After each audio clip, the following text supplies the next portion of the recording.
right, team, I think we're about to start. I was also on that tour. It was awesome, but to be discussed. So I think we're right on time. It looks like the recording is going on. So to everybody online and to our panelists, good afternoon, good morning, good evening for those, gunners who are logging in from all over the world. Thank you for joining the Defense Industry Initiative and GW Law for this webinar on post-government employment issues.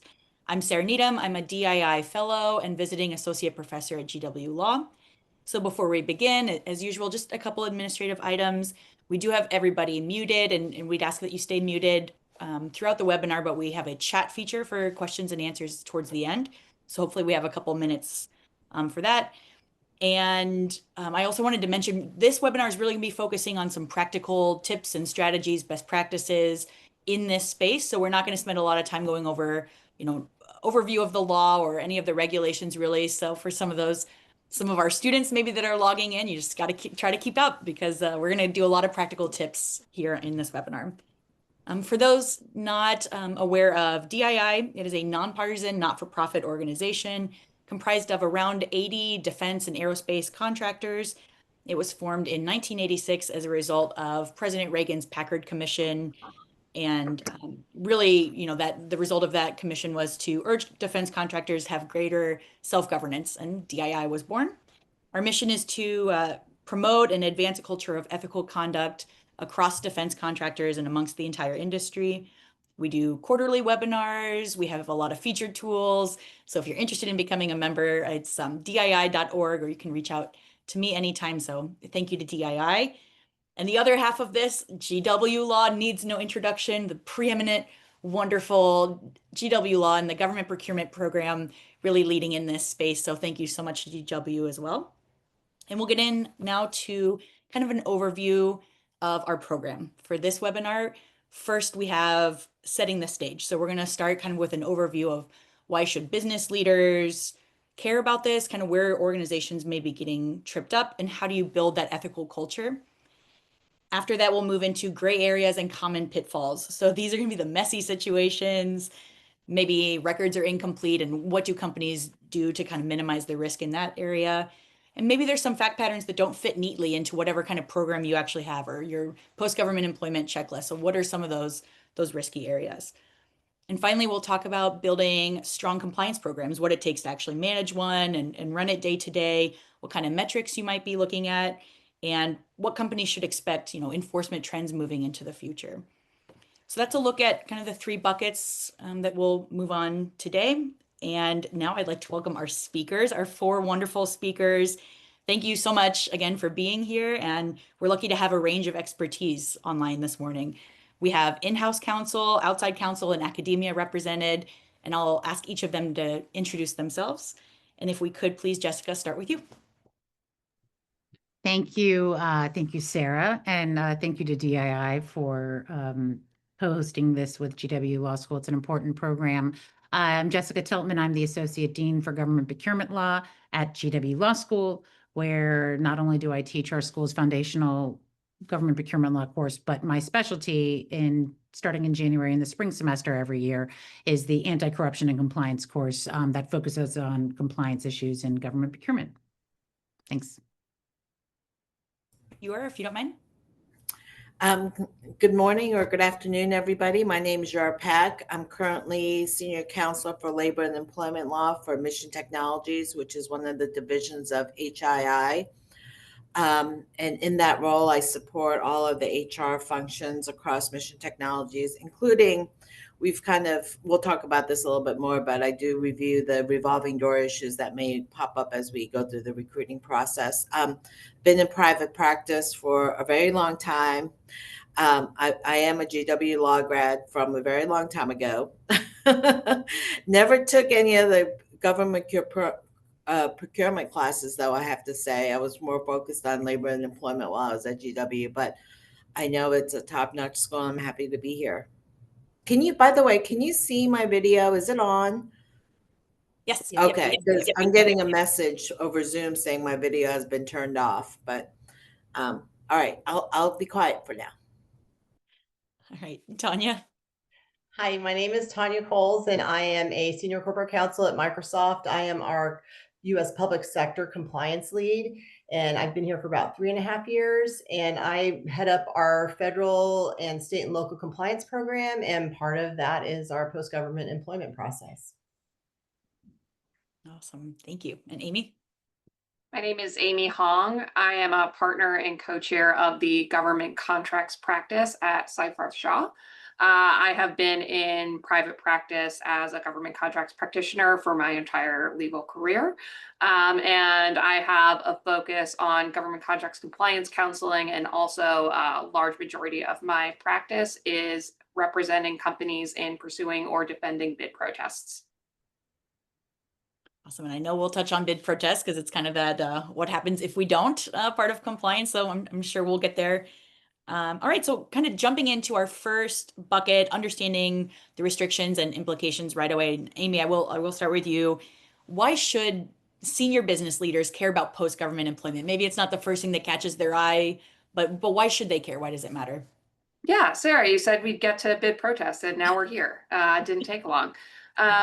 So I think for this, and obviously from my perspective as a bid protest attorney, kind of one of the nice things about post government employment ethics issues is you can show senior business leaders very concrete, real ramifications for getting these issues wrong or making the wrong call. And it's not a, oh, is somebody going to find out about it in 5 years, and are we going to have to make a mandatory disclosure? Or is this kind of, if there's some sort of esoteric compliance issue that's going to happen down the line, where I see these issues come up is very concretely in maybe you hired somebody, and as a result of that person's knowledge or because of what they were working on in the government, you are precluded from using that person in preparing a particular proposal for a particular procurement, or worse, you did use that person and now you are excluded from that competition. So to me, I think there are very just concrete examples and very quick repercussions for getting these issues wrong. And so it's an easier sell to, I think, senior business leaders than some other areas where it might take years for a problem to even unfold. Makes sense. And Tanya, in your experience, it's kind of related. Have you seen managers kind of adopt this proactive approach and kind of understand that right away? Or how do you kind of build that culture where you're seen as not a late stage gatekeeper, but more of a, hey, let me get involved from the front end, prevent all this from happening? Yeah, I think from our end, our goal is to provide education and training on this to let people know, hey, this is what it's about. This is why you should be concerned about it. I think the biggest problems do occur in the proposal venue when it comes to hires. And so I think it's more of making sure that those people who are working on those proposal teams are aware of these restrictions and don't accidentally, bring in a consultant that you don't know about, or because those might fall through the cracks, right? Consultants don't go through your hiring process. So that, could be a problem. And so I think it's a lot about training and reminding people consistently. Oh, I think you might be on mute. Yep. Sorry of technical difficulties. I think when you talk about building a culture to make sure that the hiring manager is aware, I 100% agree with Tanya about education and training and pushing that down.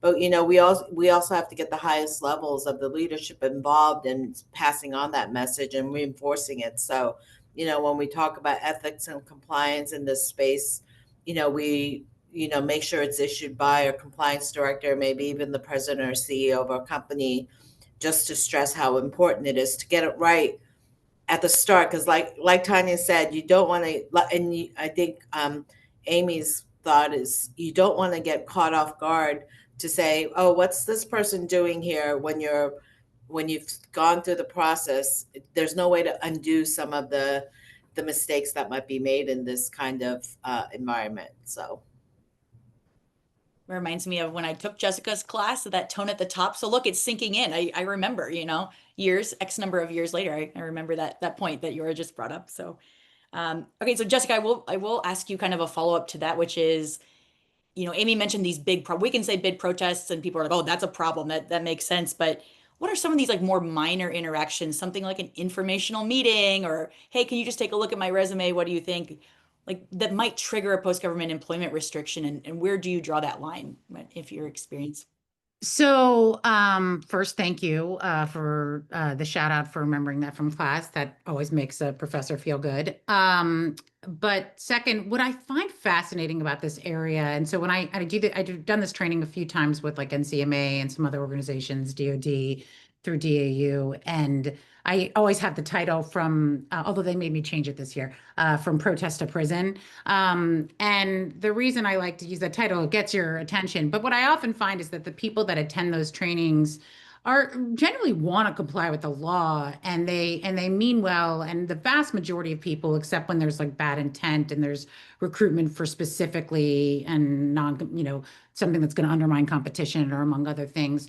I think the vast majority of people just want to understand their compliance obligations. The challenge I think you have with post-employment, unlike, gifts or gratuities or bribery or what I call these kind of other buckets of compliance challenges, is that it just feels so normal to want to have these meetings. And it's something that outside of the government context would just be a normal meeting or informational meeting, or maybe someone who's moved on to the private sector has reached back to people that are now looking to leave or were looking to leave in the last 6 months. And that can just feel like a normal, friendly exchange. And so that's the challenge, is that stuff that feels like our day-to-day stuff can actually trigger some of these restrictions. And the most important thing is to remember that you've got to distinguish between the conflict of interest of rules that come into play before you leave government and then the post-employment rules that come into play after you've left government.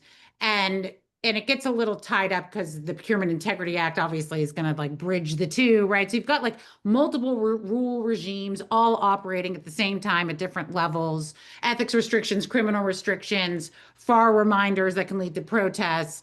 And so the compliance obligations are one thing, but I think in terms of if you've already left government versus before you're leaving government, and maybe we can just take some moment to distinguish between the two different obligations. But if you've already left government, these are your old colleagues, right? And so now you've got people thinking, oh, I'm just going to go back, or I'm going to go to a Christmas party, or I'm going to have this interaction. And that very quickly, what can start off as a normal, legal, appropriate conversation can get ugly quickly.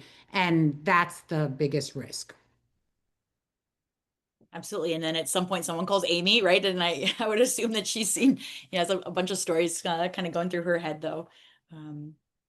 Yeah, and it sounds like one of the risks that Jessica's kind of talking about too is that procurement sensitive information. So it could be kind of that exchange. You meant the Procurement Integrity Act. It's kind of like, what are you talking about? It's not just the meeting itself, but what's the kind of the content of it. So, Amy, I'll ask you, what's kind of your approach to screening for procurement sensitive involvement when the government records might be unclear or incomplete? And specifically, if you can kind of touch on these agency ethics letters that probably most of us are familiar with. Yeah, I think in 2025 and 2026, probably more than in any other time, it's important to remember that ethics letters are important, but particularly from a bid protest standpoint, they are not going to be the word of God. Ethics letters, you have ethics officials who are, potentially overworked right now, stretched very thin.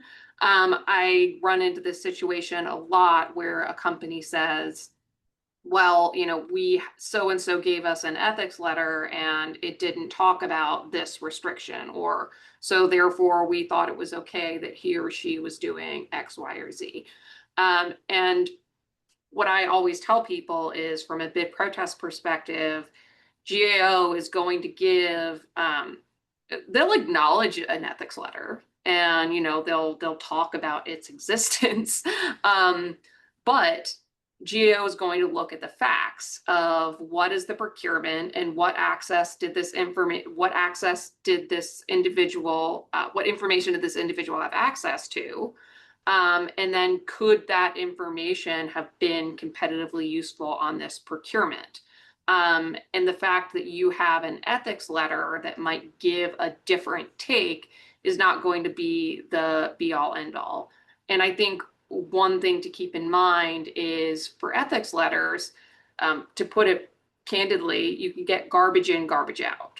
And you might have somebody who is just trying to be transparent, but at the same time has a vested interest in being able to work on certain things post government, because that is what makes them a valuable employee.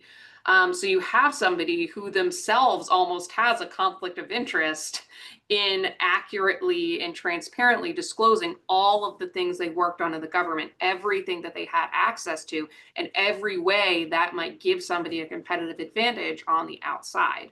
So if you have an ethics letter that simply does not address the information or the specific procurement in question, because that person never disclosed it, or only gave a kind of limited briefing of what he or she actually had access to, or maybe focused more on information they actually looked at as opposed to information they had access to, that ethics letter is not going to, it's going to carry some weight, but it's not going to, it's going to be able to be rebutted, I guess is the best way to put it.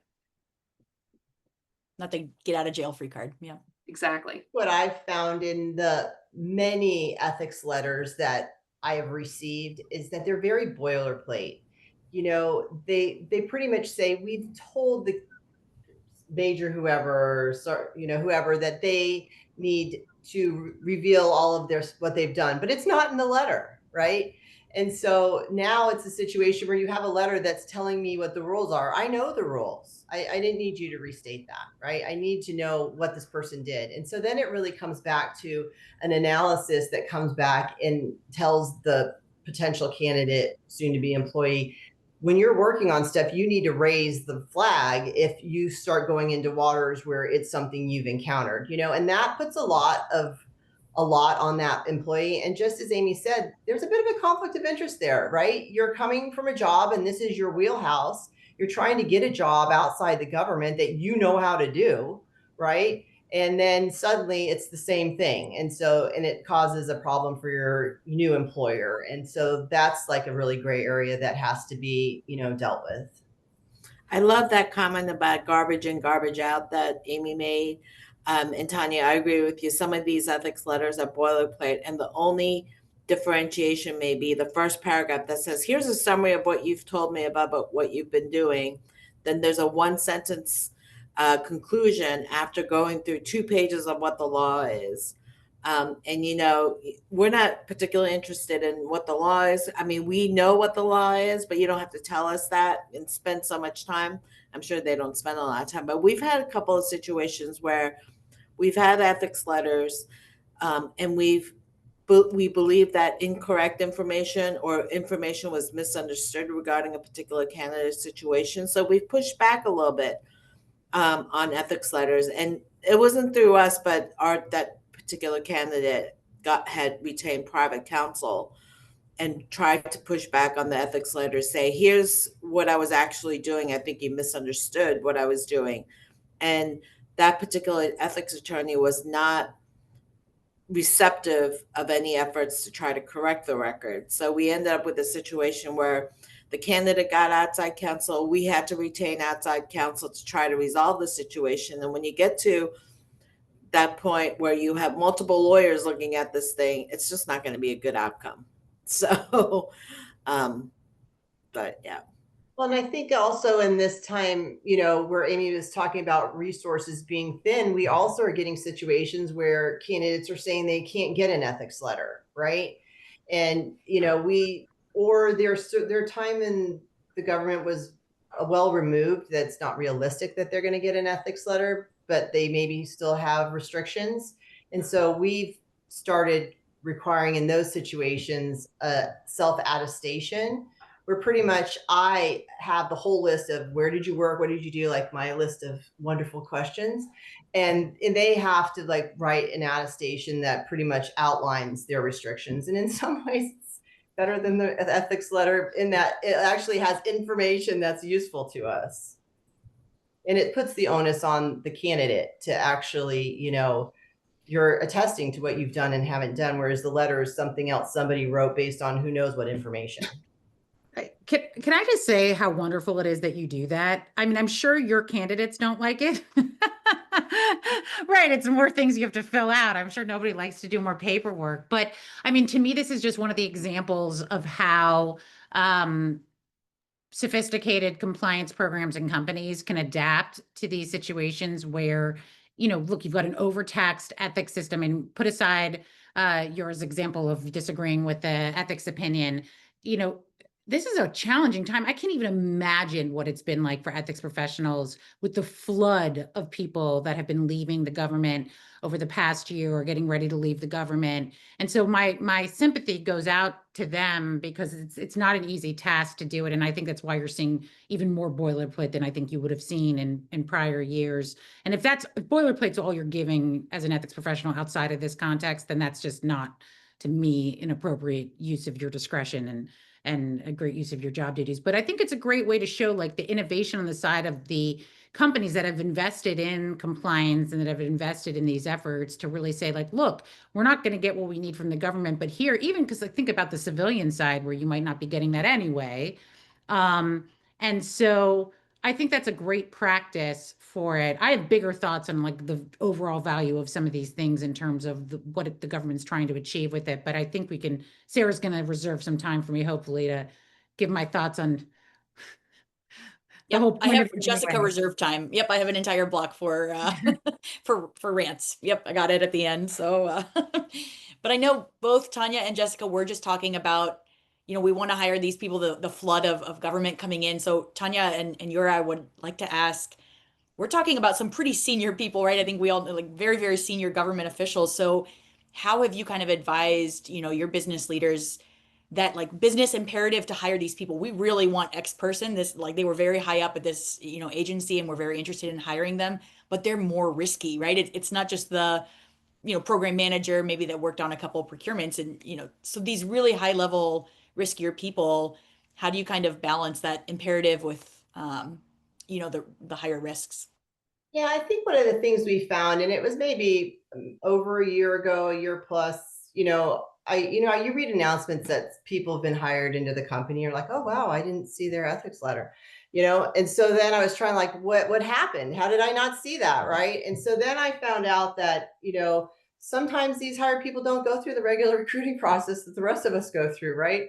And so, there's a whole different group. There was a whole different group of executive recruiters. And so, I had to, kind of shift over and start the process again with that group. Like, this is the importance, and I get it. There's lots of sensitivity around executive recruiting, a lot of hush hush, a lot of this, that, and the other, but the ramifications can be so much larger. And so I think it's really having that group get on board and understand the process, and sometimes have a really in-depth analysis completed for their candidate, prospective employee on, what do you plan on having them do, and where are the guardrails going to be, and so that's really what we've done. Is it as mature as I want it to be? We haven't gotten there yet, but it's getting there, but I think everybody, the level of maturity in this shifts over time.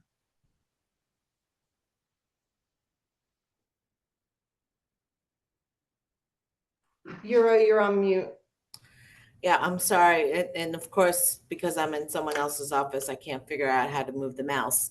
But we don't have, as far as I'm aware, we don't have a separate recruiting line for executives. But I can totally see where that kind of, going through the back channels, or here's a buddy of mine that I was just talking to. He's looking to transition out of the military or out of the agency, blah, blah, blah, right?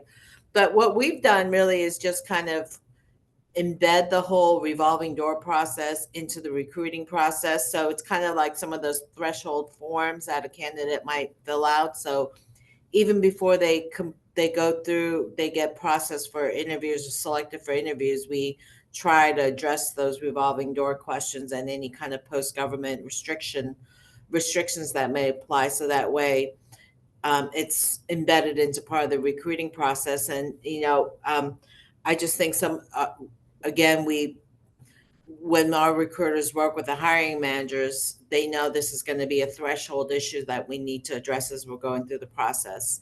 And so far, it's been working, but like Tanya mentioned, if there are backdoor channels that are being worked, it's not going to get caught, right? So I do have a question for you with your program with regard to how soon in the process you do a lot of your analysis. Sometimes, if they're down to 2 or 3 candidates, they don't want us to do the review. They want us to do the review on the person that they're making the offer to. When you said you move it up in your process, do you have issues with that? no, for the most part, I think when, in terms of the timeline, they'll send me a candidate they're very interested in. They have an idea of who that selected candidate may be as they're going through the process. But no offers will ever be made without going through the revolving door review, because we don't want to know about it after an offer's been made. Like I said at the beginning, sometimes it's kind of hard to undo stuff as you move along with the process. So when I work with the recruiters and they flag the issue for me and send me a candidate for review, I'll try to turn those around as quickly as possible. So, because they're always saying, "Oh, this is urgent. We want to get to the next step with this candidate, so we don't lose this candidate." So, a lot of the time pressure is just on keeping the process moving. All right, good. And Jessica, I wanted to ask you, so we've talked a lot about these processes that work, right, at the companies that are as they're moving, but we also talked a lot about things are kind of changing. 2025 was a crazy year. So where, given this like influx of these well-connected senior officials, where do you expect kind of enforcement and oversight efforts to be moving in the future that we could be looking out for?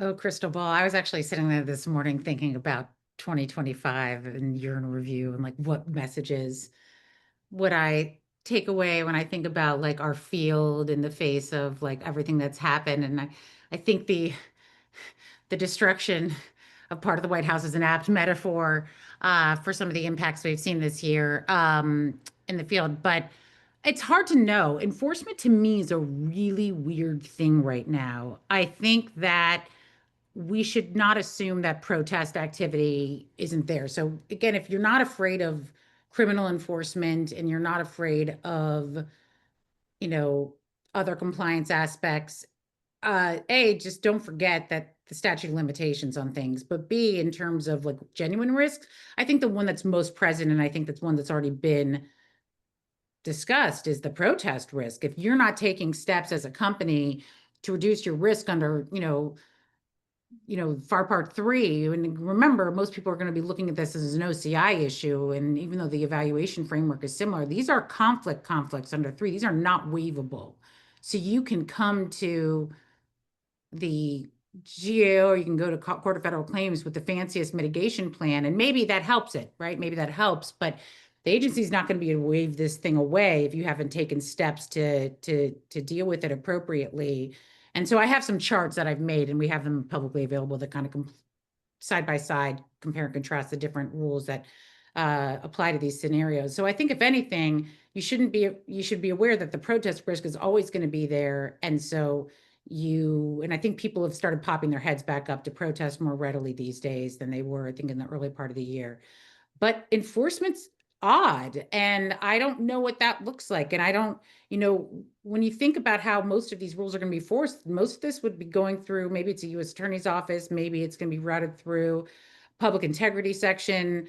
That doesn't look the same anymore. So given the big amount of like turmoil impacting the Justice Department this year, I don't know how aggressive, but again, you've always got that statute of limitations lingering in the back. So I would just be careful. And the other thing is, I mean, I guess I get back to even then, like whistleblower stuff, the IG's offices have often been impacted. So I wouldn't be I don't say I wouldn't be worried. You should always be prepared for potential enforcement now from the federal government, because you never know when someone's got to see something that they want to address. But the protest risk is always looming. So if anything, prepare for that.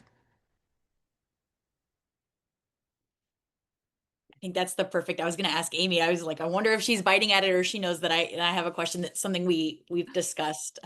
So Amy, we've talked about kind of that thinking where companies are like, when they're faced with some kind of enforcement, they say, they get asked, what have you done? And then what are you going to do, to remediate, or what's your kind of your mitigation plan? So what's your advice here about when issues do arise? What differentiates these inquiries, like Jessica mentioned, IGs, that kind of end quickly and you can just shut it down versus ones that escalate into audits, subpoena, suspension, debarment conversations? Like, where can kind of companies navigate that de-escalation protocol?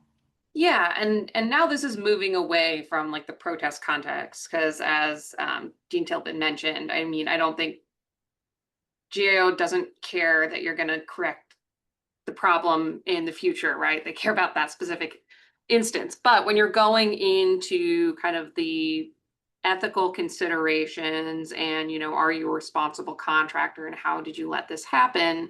When we're looking at that, or from the IG's perspective, I don't look at post government employment issues really any differently than I look at time mischarging or human trafficking violence. I mean, all of it comes down to, like you said, what happened, why did it happen, and why isn't it going to happen again?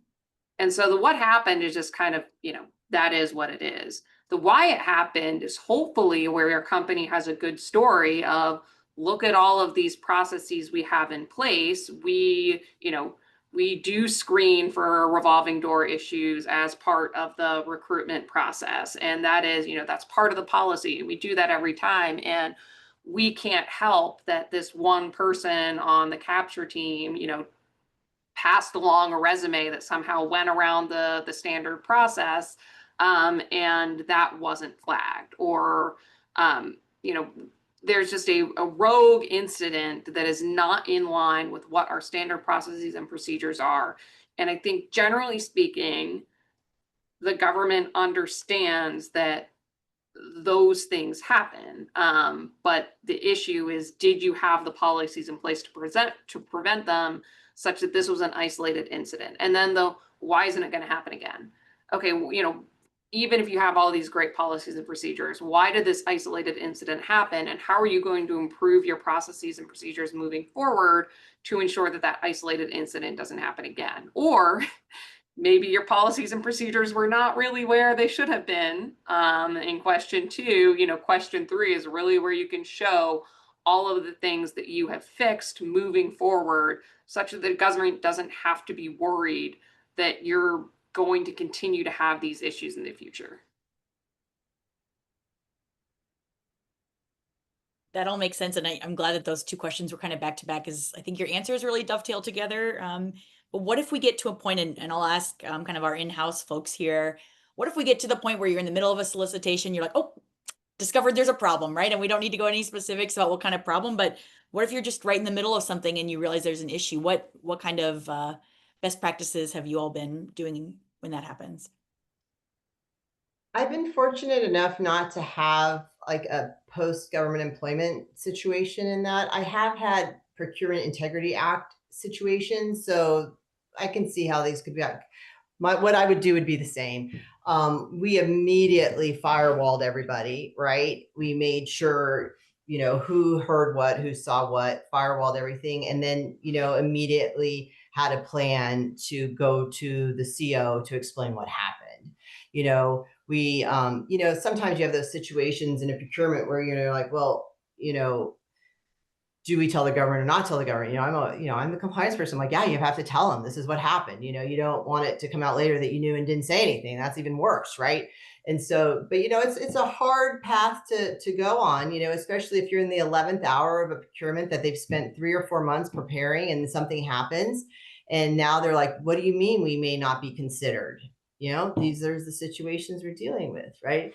And so, err on the side of telling what happened, and begging for forgiveness and having a good,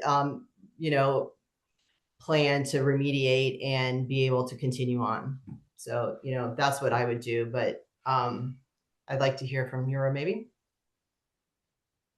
You're on mute again. maybe I should just not mute myself. But I agree with 100% with what Tanya said. I think that, you need to be ready to act, firewalling off individuals who may have been involved, being transparent in terms of the issues that have arisen. Our compliance team is all about transparency, and I think I have not had a situation where post-government restrictions have been an issue in a proposal or anything like that. But I would think, based on what some of our ethics are and what our protocol has been with other types of issues that have arisen, we like to be transparent and address them up front. You know what they say, the cover up is always worse than the crime, right? So it's always better to get up front about it. Yeah, and can I add to that? Because I have seen a couple of these situations. It's easier for me to say it because I don't have to say the company that I helped.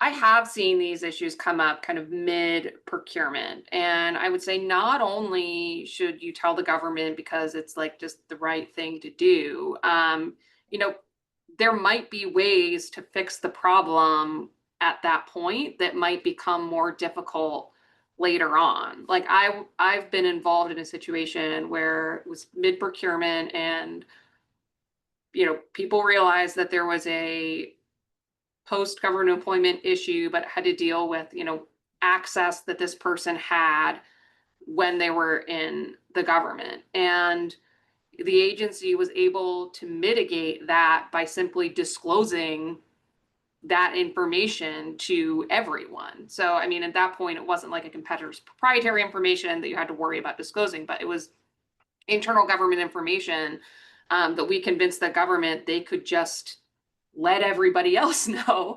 And now all of a sudden everybody's on the same page. So yeah, I can't guarantee that that will always work or that the government will always be amenable to that. But, I think we were in a much better position to present that solution mid procurement than we would have been had we, gotten the award and then faced a protest and then had to deal with this, on the back end. So I think that there are, not only is it the right thing to do, but I think that there are some proactive measures that you might be able to take that would be difficult if you just sit on that information.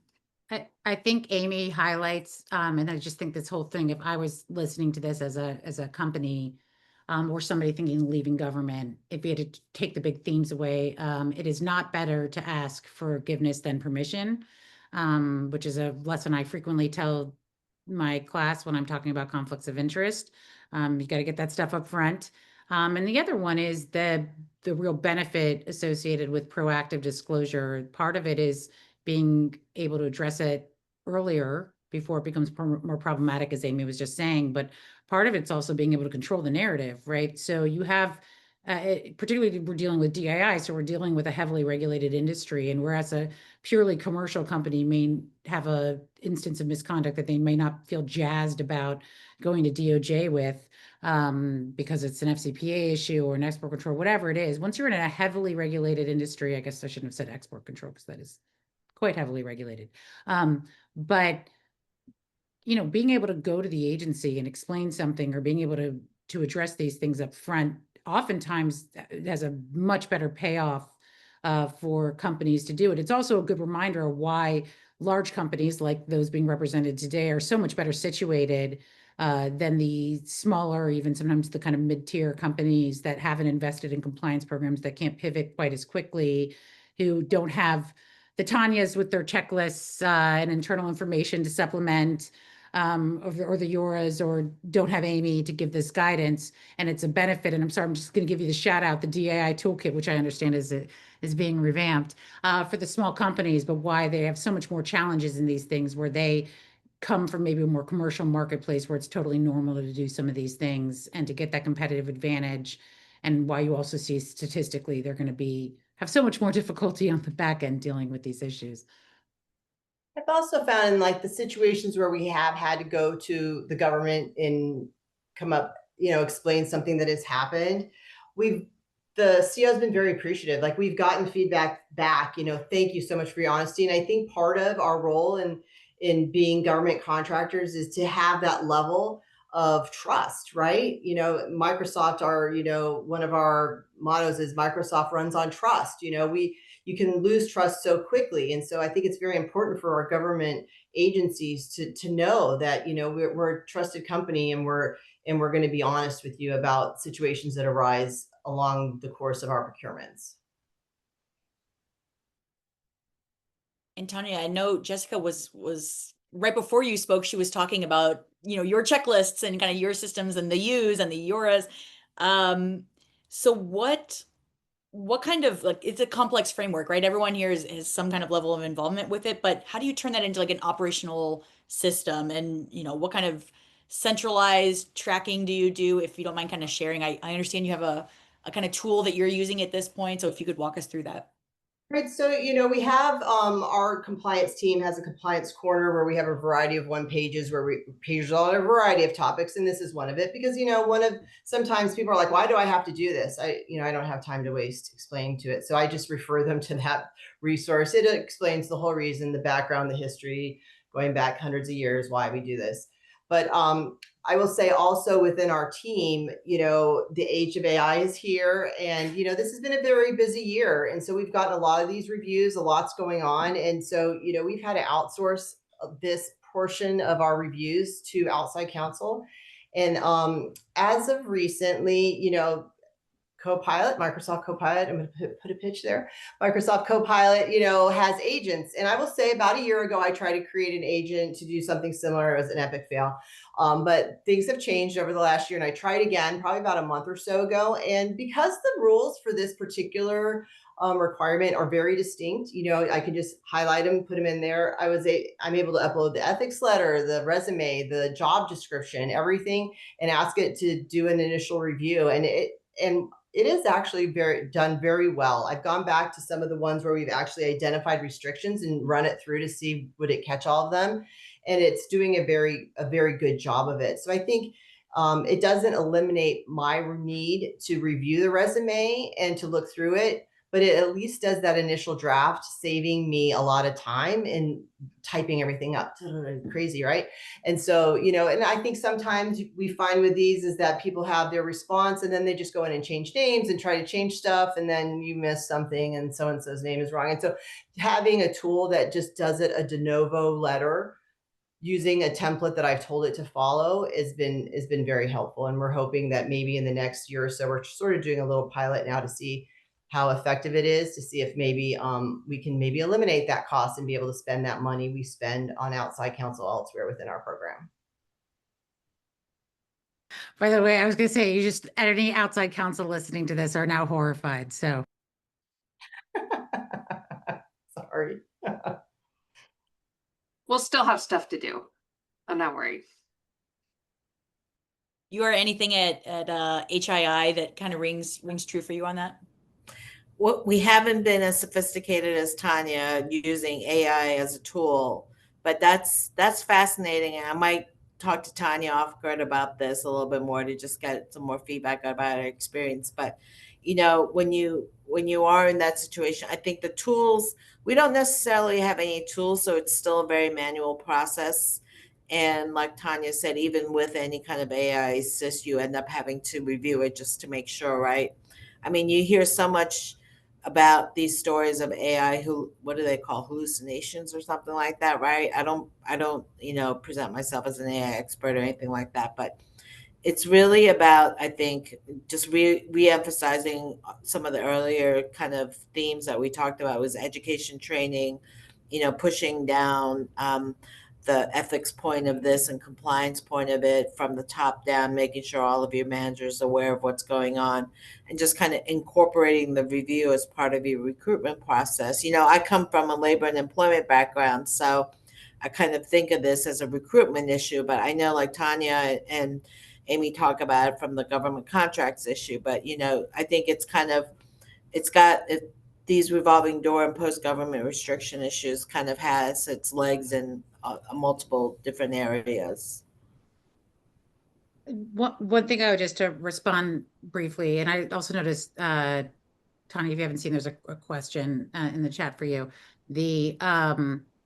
the one thing I would mention about that is you just put your finger on, look at the way that Tanya is using AI to really help as an assistant, right? Summarize things that might be more efficient or more effective through AI, but also that doesn't eliminate the need for human review. And that's going to be really critical, is that if you are going to start using these tools in that way, making sure that you're maintaining protocols and policies so that you don't just have employees randomly dumping things into AI and then just considering that because they could hallucinate it or it could be biased, especially when you're dealing with employment folks. As you all know, AI becomes really dicey in terms of bias, which we all know is there. The other piece, if it goes like, let's do the basic stuff to help Tanya, whose portfolio must be huge, free up her time, and also then focus then on the stuff that requires Amy to come in and provide more outside counsel on the harder issues that AI can't to help you resolve. So it really does. I think you'll start to see over the next few years as people experiment. One is, as long as they're doing it responsibly, it gives you those buckets in terms of low level, medium level stuff that we just need to make sure we're maintaining oversight. And then what goes to Amy, what stays in house that needs to be resolved, but also being very careful with your employees when you're using those tools so that you don't have people dumping employment information out there, and you're catching those kind of known limitations like bias and hallucinations and drift, among others. And I do see Christina's question on this, and it is true, like keeping stuff within your network. So, it all depends on how your network is set up. And if I am referencing documents and it's within what we call my mesh data that only I have access to, as long as I haven't shared that with other people, it just stays within my instance, right? And so it is very well protected.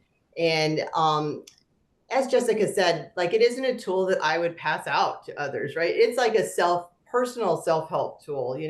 This isn't like a situation where, I'm going to outsource these reviews to my agent and I'm no longer going to be part of the process. It's a self-help tool for me to save time, because yes, I have a lot on my plate and I would like to look at some more of the strategic items and not spend time, typing for hours when I don't have to. Yeah, I'm not sure everyone can actually see the question. So what came in was, when you're uploading a candidate's ethics letter or any other type of information in this realm, does the information stay within your network? So that's what Tanya just kind of answered. I'm not sure all the attendees could see that, but that was kind of a good explanation of what works for you. But other organizations might not want to use AI, but you come up with some system to make your life a little bit easier. Right. So a lot of what we've been talking about has been, okay, we get the candidate in the seat, and maybe they're working in the solicitation, maybe something goes wrong. We've talked through some of those issues, but I'll open this up to everybody. Kind of what happens when these employees get a new job, or, they move within the company. They either get a new title and a new role, or maybe they just start working on a project of a certain sensitive nature that maybe they weren't working on before. Like, how do you track that? And these continuing obligations, because maybe they worked on something in the government, they got hired and nothing was triggered, but maybe this new project or this new role does trigger. So if anyone has any thoughts on that one.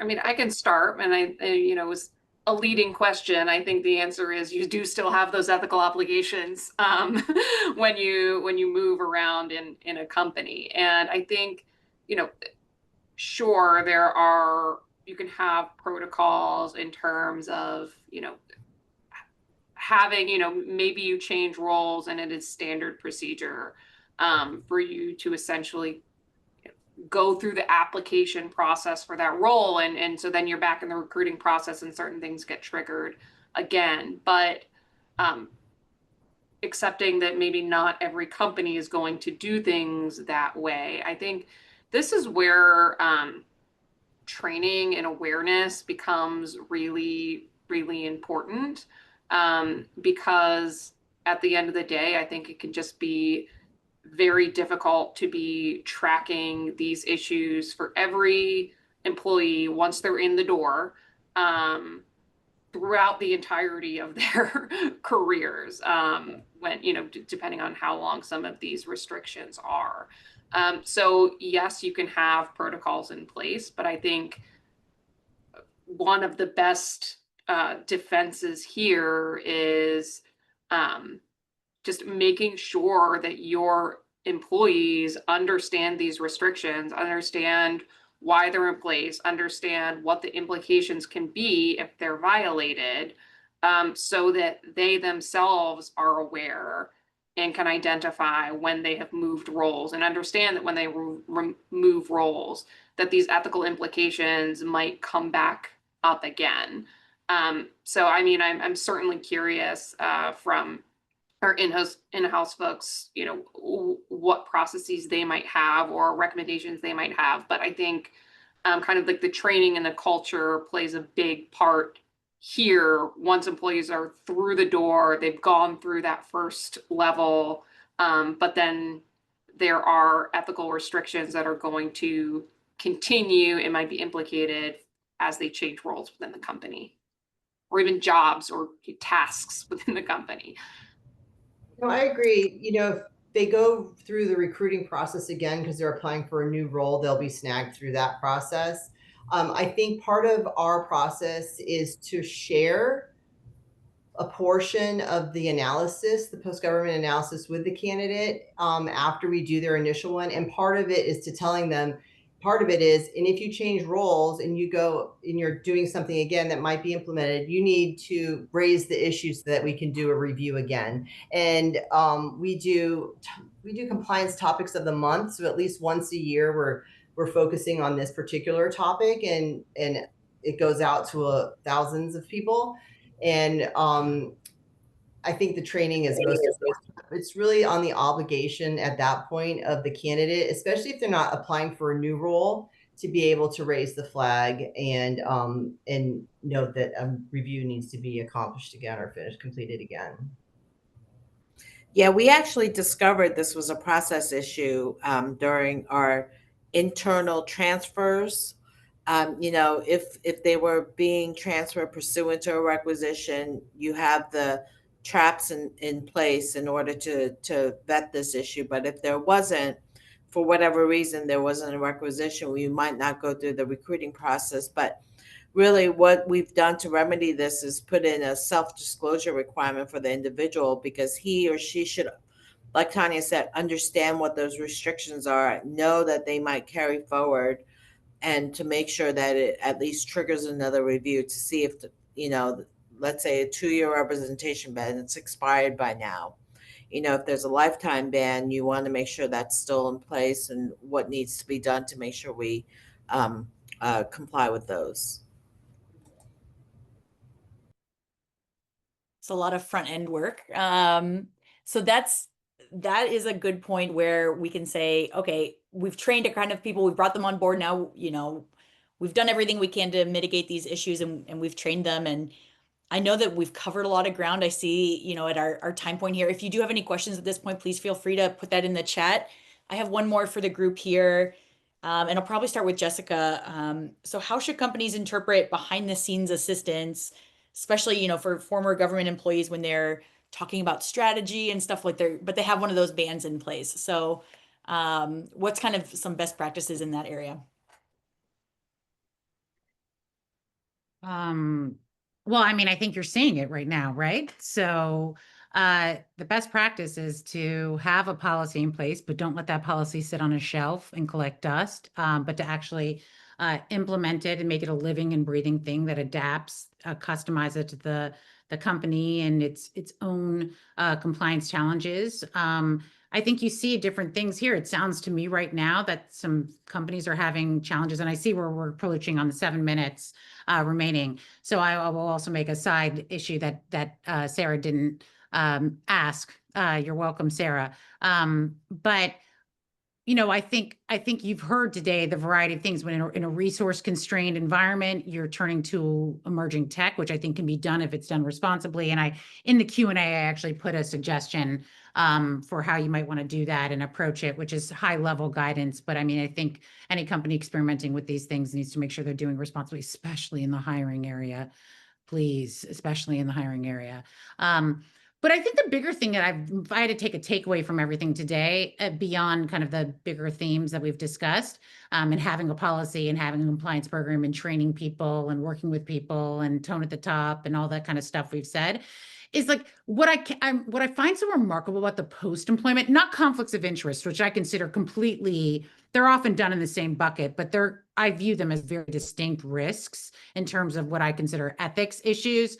The post-employment to me is so wonky in the United States because, and this is nothing, and this is my personal opinion, this is not their opinion.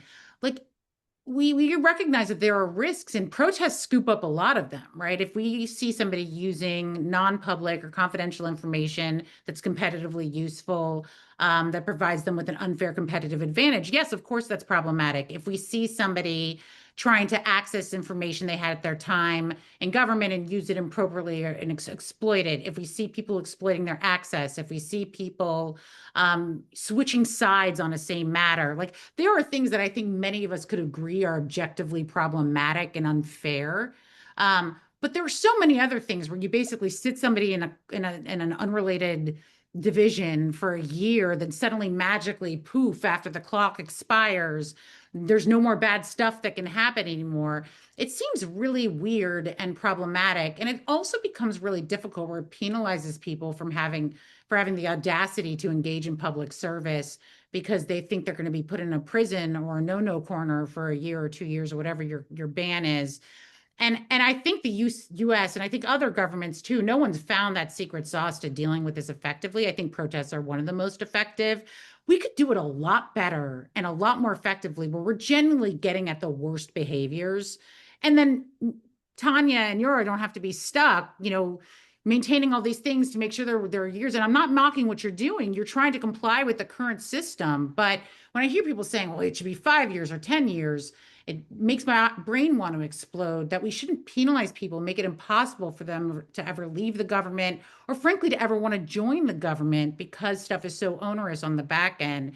And I feel like as a country, we could be doing it so much better. Let's go after the worst stuff and then find a way to like truly make it a much more manageable system. So I'm sorry you didn't ask, but I had to come up with that rant because that's just like, what are we doing here, folks? All right. I'll stop I there. promised the rant time. Honestly, that's on me because I said I blocked Jessica rant time. So, that's on me. So we do have one question that came in. I think this is what we'll have time for. So it's from an agency ethics counselor. So, here we go. And they are asking, looking to improve the quality of the letters. Okay, probably due to this webinar. So we're already having an impact. The form that is used only asks a small list of questions about government service. So like the garbage in, right? Like maybe the form that's actually people are filling out might be part of the problem. Are there any specific questions you wish that these ethics counselors asked or spent more time analyzing to ensure a candidate is armed with the best ethics letter possible? I open the floor. I can share my list. I don't mind sharing my list of questions. It'd be nice if they were answered so I didn't have to constantly ask for them. But I can share that. What's And kind of the top? I think the key also, to Jessica's rant, which I appreciate, I do make it very clear we're not here to keep people from coming to work at our company. At no time is the review to keep somebody from coming here to work. It's to make sure that they're able to work here in a way that doesn't get the company in trouble. Yeah, and I hope it was clear that my rant was not aimed at the companies. It's no, I know. at the rules themselves, which are just not great. Yeah, but I do think sometimes when I present that we have to do this review, people feel like I'm trying to keep them from hiring people. And I'm not trying to do that at all. I'm just trying to make sure that those people can do their best here when they come here to work and not cause problems. Nobody wants to be that guy. And then also you're demonstrating again that it turns your compliance officer who's only trying to keep the company compliant into the bad guy, which you never want your compliance function to be. And that it's so disheartening. So thank you for saying that, because I think it reminds people, like, again, what are we doing here? So I just wanted to add on to answer that question, what more could you analyze in the ethics letters? Even for the most seasoned outside counsel where we've had this issue arise, defining the particular matter that may be at issue, if you get enough information as an ethics counselor that's preparing this letter, I think it'd be really helpful to kind of analyze that issue with a little bit more specificity. Because quite frankly, the ethics letters I've seen, They go through the statutory and regulatory definitions of what a particular matter might be, but then give a very vague conclusion without going through any specifics. So I have to consult with my program people and do a much deeper dive in order to understand what this particular matter is. And again, it's just about having, I think it was someone said at the beginning, these ethics letters are not a get out of jail free card, right? But it would be helpful to have the ethics perspective on it, the ethics counselor's perspective on it, just because there's not a lot of case law, and you go scouring through the internet in terms of what available guidance there might be in terms of what some of these terms may mean. And they're not the easiest to define in some cases. So That's great. And thank you so much. That's why, some of us work in this space. It keeps every day exciting and fresh. So I think we'll end it there. I know we're right on time. So thank you so much to our panelists taking all the time preparing for this and giving all those really valuable insights. And thank you everybody for tuning in. And if anyone wants to visit dii.org, we can always reach out with some questions that way as well. So thank you again to everybody, and have a wonderful rest of your week.